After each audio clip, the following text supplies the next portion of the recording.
തെറ്റ് ചെയ്യുമ്പോൾ അതിനെ പിന്തുണയ്ക്കരുത്. അത് രക്ഷാപ്രവർത്തനമാണ് എന്നൊന്നും പറഞ്ഞ് ന്യായീകരിക്കരുത്. തെറ്റ് ചെയ്താൽ തെറ്റാണ്.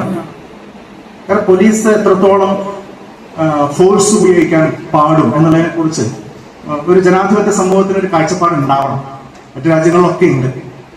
ആ കാഴ്ചപ്പാടാണ് യഥാർത്ഥത്തിൽ ഒരു സമൂഹം എത്രത്തോളം ജനാധിപത്യപരമാണ് എന്നുള്ളതിന്റെ ഒരു സൂചകമായിട്ട് മാറുന്നു. അപ്പൊ പോലീസ് എന്ന് പറയുന്നത് ലോ ആൻഡ് ഓർഡർ പാലിക്കാൻ ചുമതലപ്പെട്ട ഒരു വിഭാഗമാണ്. രണ്ട് പ്രധാനപ്പെട്ട ദൗത്യമാണ്. ഒന്ന് ലോ ആൻഡ് ഓർഡർ മെയിൻറ്റെയിൻ ചെയ്യുക, രണ്ട് ഇൻവെസ്റ്റിഗേഷൻ നടത്തുക.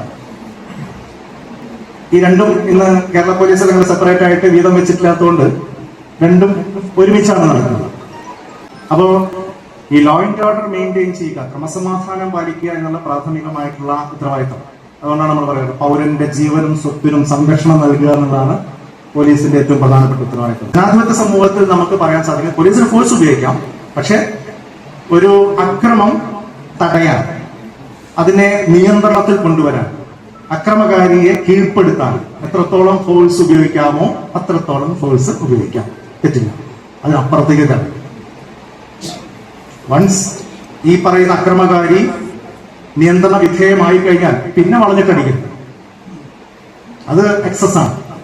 അത് നിയമം കയ്യിലെടുക്കലാണ്. ആ നിയമം കയ്യിലെടുക്കാൻ പോലീസിന് അധികാരമില്ല. അങ്ങനെ ആരെങ്കിലും നിയമം കയ്യിലെടുത്താൽ അയാൾ പോലീസല്ല, പിന്നെ അത് ക്രിമിനലാണ്. ലോകകപ്പ് ആവേശം ഇത്തവണ ബിഗ് സ്ക്രീനിലായാലോ? അതെ, റെഡി കാശ് ആവശ്യമില്ലാത്തതിന് 20% മാത്രം ആദ്യം നിലയ്ക്കൊണ്ട് ഇഷ്ടമുള്ള ടി വി ഇനി പർച്ചേസ് ചെയ്യാം. ഈ ഫുട്ബോൾ പൂരം അതിന്റെ ആവേശം ഒട്ടും ചോരാത്തിന് ഹൈ ക്വാളിറ്റിയിൽ കാണാൻ ഇതാ 4K ടിവികൾ. അപ്പൊ ഇനി അതിന്റെ ബാക്കി തുകയോർത്ത് ടെൻഷൻ അടിക്കേണ്ട.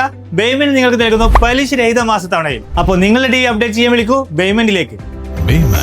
Making it easy. Valancheri. Phone 9526 001 003.